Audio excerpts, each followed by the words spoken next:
Hello अस्सलाम वालेकुम guys. तो आज हम हाज़िर हैं एक नए वीडियो के साथ मैथमेटिका के रिलेटेड के मैथमेटिका पे हम simple integral, double integral, triple integral या डेफिनेट इंटीग्रल वगैरह कैसे ले सकते हैं। तो चलें स्टार्ट करते हैं। सबसे पहले हम देखेंगे सिंपल इंटीग्रल, फिर डबल और ट्रिपल इंटीग्रल। उसके बाद हम देखेंगे डेफिनेट इंटीग्रल्स।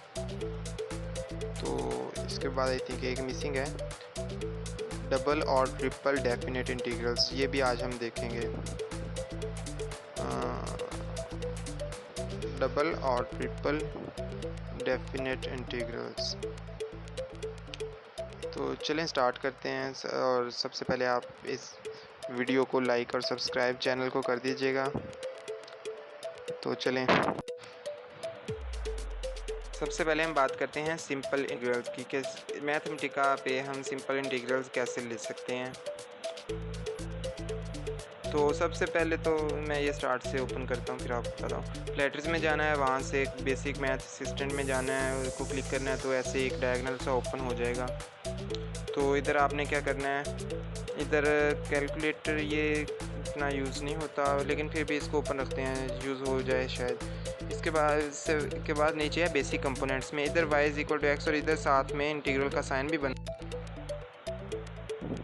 ये स्पेशली इंटीग्रल्स के लिए और डेरिवेटिव्स के लिए बनाया गया है इन्होंने। इधर सारे वही हैं, एक इधर लिखा है इंटीग्रेट, इधर इंटीग्रेट, डेफिनेट, और इधर डिफरेंट काइंड्स के। हम पहले इंटीग्रेट को देखते हैं। पहले इंटीग्रेट पे क्लिक किया, अब इधर वो कहते हैं कि एक्सप्रेशन आपका है जो वो लिखें। सबसे पहले हमने वो लिख देना, मैं जैसे कि साइन,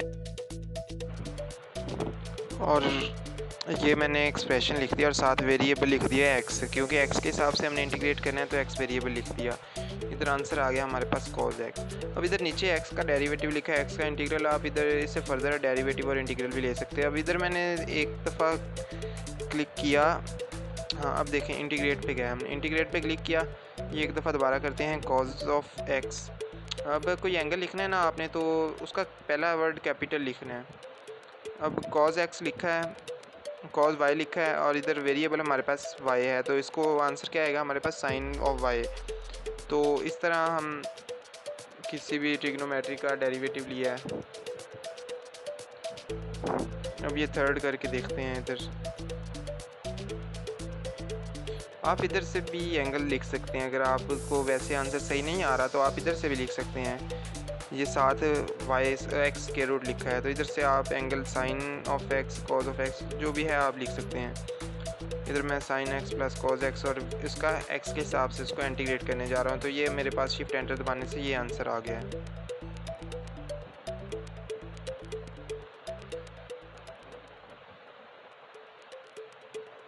अब ये तो था लिखा हुआ इंटीग्रेट। अब ये इसके नीचे साइन वाइज इंटीग्रेट, क्या आप इसको क्लिक करेंगे तो ये सामने जस्ट एक्सप्रेशन मांगेगा और वेरिएबल मांगेगा, जैसे कि हम आम मैथमेटिक्स में लिखते हैं वैसे साइन बने हुए हैं, और उधर जस्ट आपने वैल्यू पुट कर देनी है। इधर मैं वैल्यू पुट कर रहा हूँ, तो ये मैंने वैल्यू पुट कर दिया। आप इसके क्वेश्चन के साथ ब्रैकेट्स लगा लें तो ये आपके लिए अच्छा है, मतलब इससे आंसर आपका बिल्कुल सही आएगा। साथ वेरिएबल लिखा और शिफ्ट एंटर दबाने से आंसर आ गया। अब नीचे वही आप डेरिवेटिव भी ले सकते हैं, इसका इंटीग्रेट भी कर सकते हैं, इसको वो ऑप्शन मैथमेटिका खुद दे देता है।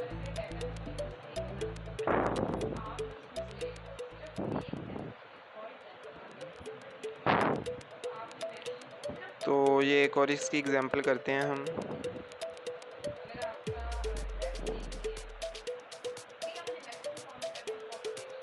इधर हम लिख रहे हैं tan ऑफ x और इसका डेरिवेटिव ले रहे हैं x के हिसाब से, इंटीग्रेट इसको कर रहे हैं x के हिसाब से, तो ये हमारे पास log में आंसर आ गया है। तो ये था हमारे पास सिंपल इंटीग्रल या सिंपल इंटीग्रल मैथमेटिका में कैसे यूज़ किया जाता है या कैसे लिया जाता है। अब डबल और ट्रिपल इंटीग्रल की बात करते हैं कि वो हम कैसे कर सकते हैं। तो देखते हैं कैसे करते हैं। अब चलें डबल और ट्रिपल इंटीग्रल्स। अब इसका इतना डिफ़िकल्ट नहीं है, जैसे आपने पहले इंटीग्रेट पे क्लिक किया था इसी तरह इंटीग्रेट पे एक दफ़ा क्लिक करना है। फिर अगर आप डबल इंटीग्रल लेना चाहते हैं आपने 2 दफ़ा इंटीग्रेट पे क्लिक कर देना। ये देखें, एक दफ़ा क्लिक और ये वेरिएबल पे 2 दफ़ा क्लिक। अब इधर एक्सप्रेशन लिख देना है मैंने। ये मैं एक्सप्रेशन लिखने लगा हूँ।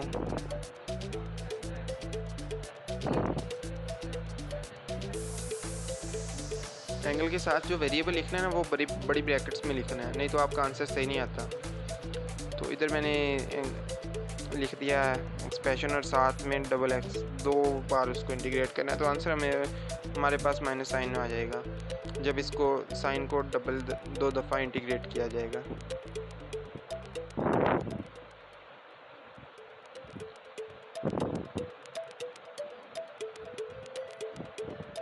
अब इसकी एक और एग्जांपल कर लेते हैं, ट्रिपल इंटीग्रल की एग्जांपल।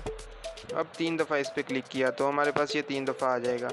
अब दरमियान में हम कोई वेरिएबल लिख लेते हैं।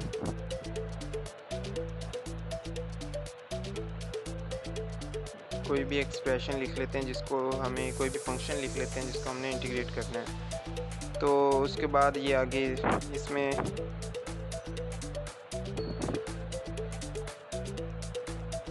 लेट्स से इसमें ना 2 वेरिएबल ले लेते हैं। और ये याद रखें, अब साइन, जब मैंने साइन के वाई लिखा है ना साइन के साथ, तो मैंने बिल्कुल साथ नहीं लिखा, मैंने स्पेस दे के फिर साइन लिखा है। अगर आप बिल्कुल साथ लिखते हैं तो वो वाई साइन वो और चीज़ बन जाएगी, उसका आंसर बिल्कुल भी सही नहीं आएगा। आपने वाई के साथ स्पेस दे के फिर साइन लिखना है।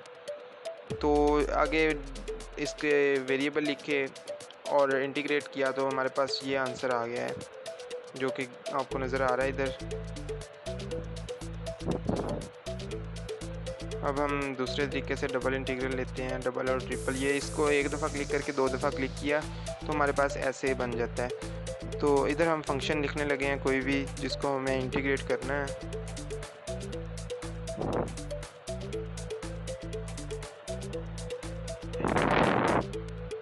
तो ये हमने फंक्शन लिखा है, अब वेरिएबल लिखने लगे हैं एक्स और साथ में वाई। तो इसका आंसर हमारे पास गिवन है, जो भी आ गया है इसका आंसर शिफ्ट एंटर दबाने से। ये मैं एग्जांपल के तौर पे क्वेश्चन करता हूँ, आप इसको जिस तरह चाहें यूज़ कर सकते हैं। जो आपको क्वेश्चन डिफ़िकल्ट लगता है वो मैथमेटिका के ज़रिए सॉल्व कर सकते हैं। अब इसको 3 दफ़ा क्लिक करना है तो ये ट्रिपल इंटीग्रल बन जाएगा। अब इधर मैं लिख रहा हूँ एक्स वाई जी, ये मैं आपको दिखाने के लिए लिख रहा हूँ। एक दफ़ा मैंने इकट्ठा लिखा है, एक्स वाई जी ब्रैकेट में लिख दिया है, x d x d y and d g. तो इसका आंसर ये देखें हमारे पास बिल्कुल भी सही इसका आंसर नहीं आया है। लेकिन अगर मैं इधर, अब देखिएगा, मैं इसमें स्पेस डालूँगा, X space Y, Y space Z, तो स्पेस डालने से क्या हो गया, वो अलहदा हो गया, मतलब वो वेरिएबल शो हो रहे हैं कि वेरिएबल है। अभी इसका आंसर ये आ गया हमारे पास, और ये बिल्कुल इसका करेक्ट आंसर है। तो आपको ये बात माइंड में रखें कि स्पेस लाजमी देना है जब भी 2 वेरिएबल लिखने हैं ना, इकट्ठे नहीं लिखने। अगर इकट्ठे लिखने तो स्पेस दे के लिखने हैं। और ये ट्रिपल इंटीग्रल की एक और एग्जांपल है।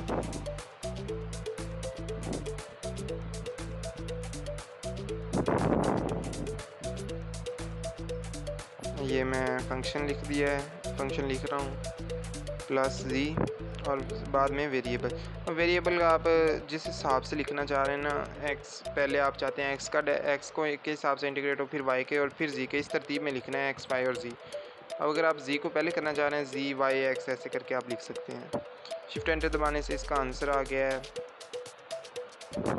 अब ये तो थे हमारे पास इंटीग्रल्स, सिंपल और डबल और ट्रिपल इंटीग्रल। अब डेफिनेट इंटीग्रल, आपको पता है इसमें डेफिनेट इंटीग्रल में क्या होता है, हमें लिमिट दी गई होती है कि इससे आपने इस लिमिट के दरमियान में रहना है। जैसे 0 से पाई, -पाई से पाई, -इन्फिनिटी से इन्फिनिटी, इस तरह करके। अब डेफिनेट इंटीग्रल, अब इसके साथ ये लिखा हुआ है इंटीग्रेट और साथ में डेफिनेट।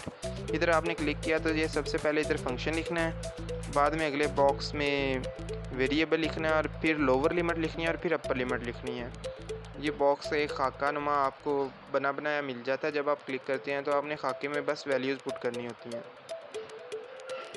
ये सॉफ्टवेयर इसलिए आसान है क्योंकि जब हम पेज पे करने जाते हैं तो हम इतना दिमाग लड़ाने के बाद सॉल्व करते हैं, लेकिन ये सॉफ्टवेयर हमारे पास है जो बिल्कुल सेकंड्स में आपका क्वेश्चन सॉल्व कर देता है।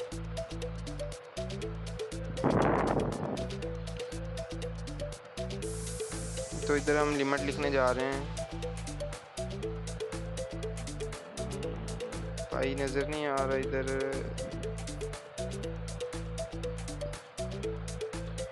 चले हम लोअर लिमिट कोई भी लिख लेते हैं, हमने सपोज रीडिंग लिखनी है।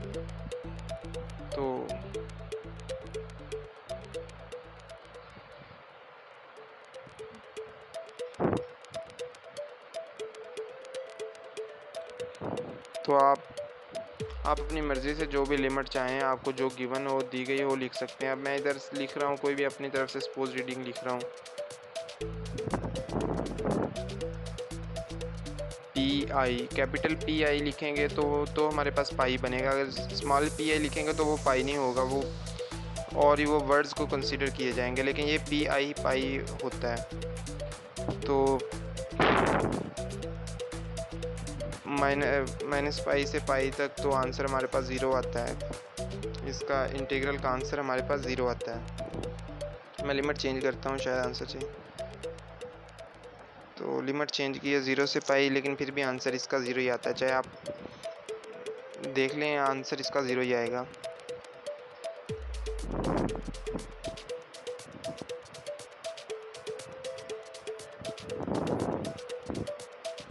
मैं कॉस को चेंज करता हूँ, इधर साइन लिखता हूँ, फिर कोई वैल्यू देगा ये। तो देखें, जैसे मैंने वो एंगल चेंज किया है, कॉस वैल्यू 0 आंसर देती थी इंटीग्रेट करने पे, लेकिन साइन पे हमारे पास 2 आंसर आया। अब इसको दोबारा क्लिक किया, एक और एग्जांपल इस करने जा रहे हैं हम। इधर हमने फंक्शन लिख दिया है जिसको हमने इंटीग्रेट करना है, और हमारे पास फंक्शन है 2x³ + 4x+। लेकिन इसके गिर्द आप ना जो भी फंक्शन लिखना है, ये माइंड में रखें कि इसके इर्द गिर्द ना स्मॉल ब्रैकेट्स यूज़ करनी है। इससे ये होता है कि वो फंक्शन एक ही क्वेश्चन कंसिडर किया जाता है। अब वेरिएबल लिखने के बाद इधर मैं लिमिट लिखने जा रहा हूँ, लोअर लिमिट और फिर अपर लिमिट।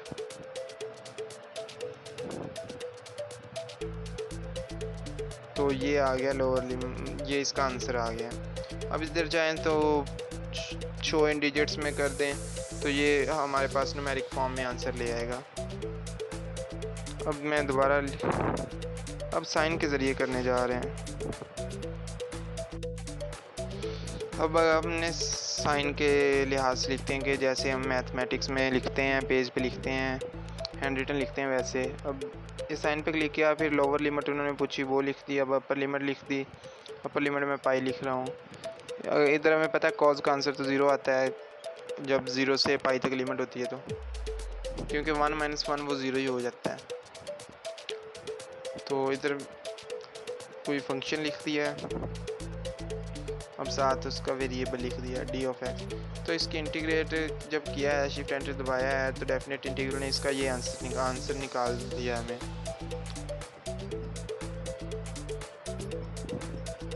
अगर आप इसको न्यूमेरिक फॉर्म में लिखना चाहें तो वो लिख सकते हैं। अब इधर दोबारा क्लिक किया, अब ये दोबारा मैं लिमिट लगा रहा हूँ। एक और एग्जांपल मैं आपको बताने जा रहा हूँ।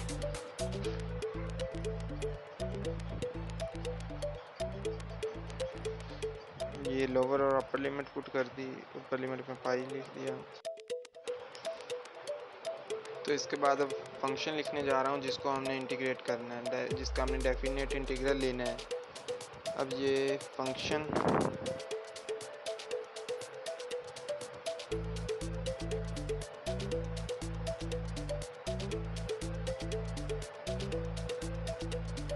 पहले ब्रैकेट्स लगा दिए हैं कि वो फंक्शन ही कंसीडर, ब्रैकेट्स में फिर हम फंक्शन लिखना है।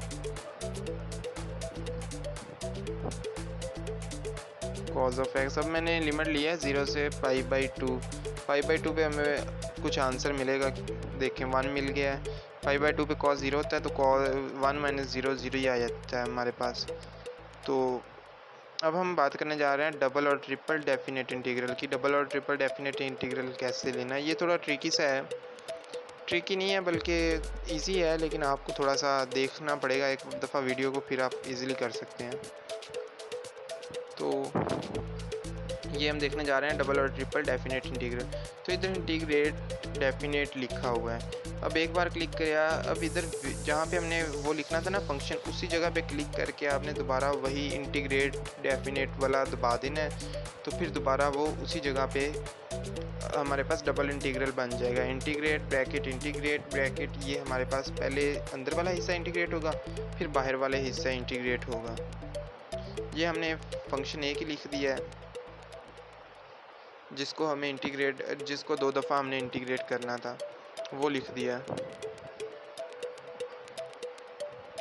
तो अब ये पहली लिमिट उसकी लिख रहे हैं। जब हमने पहली दफ़ा उसको इंटीग्रेट करना है तो तब इसकी लिमिट क्या है, और इसके बाद हमने इसकी दूसरी लिमिट क्या है जब हमने लिखना है।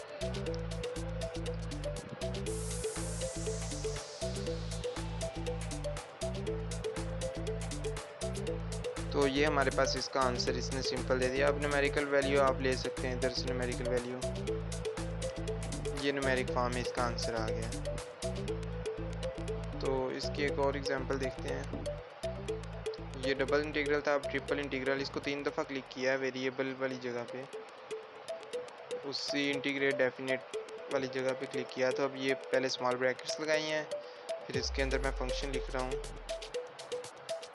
एक्स वाई जी। अब देखिए मैंने स्पेस दी है, अगर आप स्पेस नहीं देंगे तो आपका आंसर नहीं सही आएगा।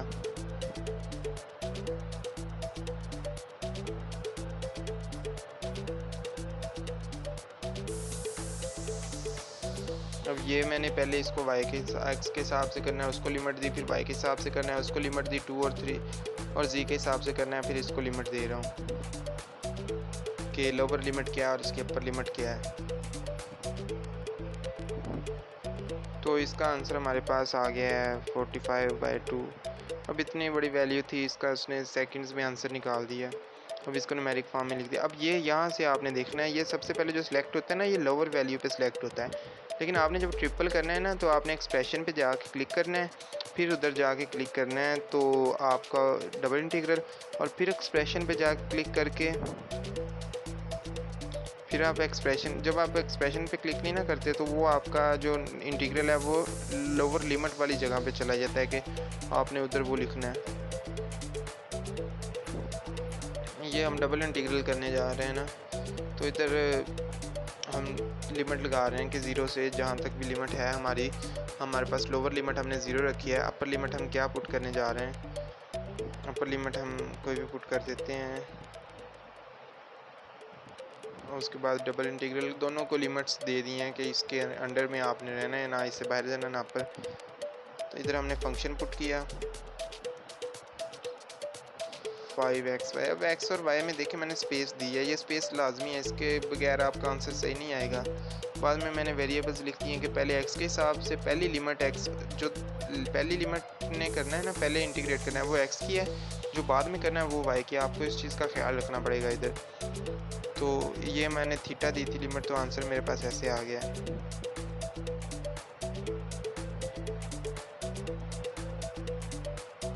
तो अब हम देखेंगे ट्रिपल इंटीग्रल के इसको 3 दफ़ा इंटीग्रेट कैसे करते हैं। ओह, ये तो दूसरा इंटीग्रल आ गया, सॉरी। हम डेफिनेट इंटीग्रल की बात कर रहे हैं, हम डेफिनेट पे जाते हैं। ये साइन पे क्लिक कर दिया डेफिनेट इंटीग्रल पे। अब इधर आपने एक्सप्रेशन पे जाके दोबारा क्लिक करना है।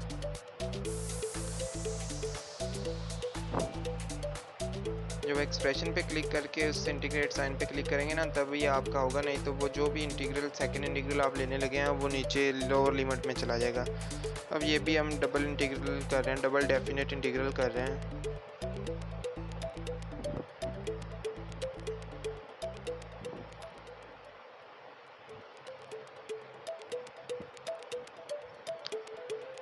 तो वैल्यूज़ दी हैं, इसको लिमिट्स दी हैं पहले, अब और फंक्शन दिया। अब पहले हमने सेलेक्ट करना है कि कौन से फंक्शन से पहले इंटीग्रेट हो, बाद में कौन से हो।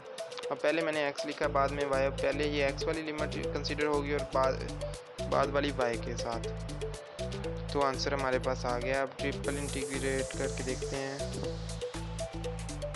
अब एक्सप्रेशन पे क्लिक करके ना फिर आपने उधर क्लिक करना है, तो फिर आपका आएगा। ये देखें ये लोअर लिमिट में चला गया था, लेकिन हमें ये नहीं चाहिए, हमें एक्सप्रेशन के साथ चाहिए। ये अब देखें इधर आपने वैल्यूज़ पुट करनी है।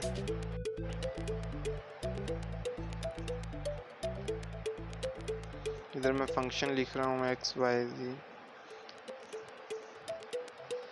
अब इसमें 3 वेरिएबल इन्वॉल्व है ना, क्योंकि हम ट्रिपल इंटीग्रल कर रहे हैं, ट्रिपल डेफिनेट इंटीग्रल कर रहे हैं, तो इसमें 3 वेरिएबल इन्वॉल्व हैं, ट्रिपल वेरिएबल्स इन्वॉल्व हैं।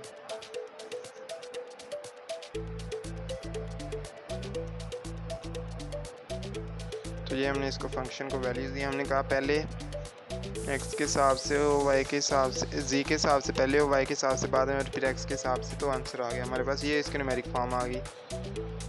तो इस तरह होना है ये सब गाइस। उम्मीद है आपको वीडियो पसंद आएगी, हेल्पफुल होगी काफ़ी आपके लिए। तो चैनल को सब्सक्राइब करना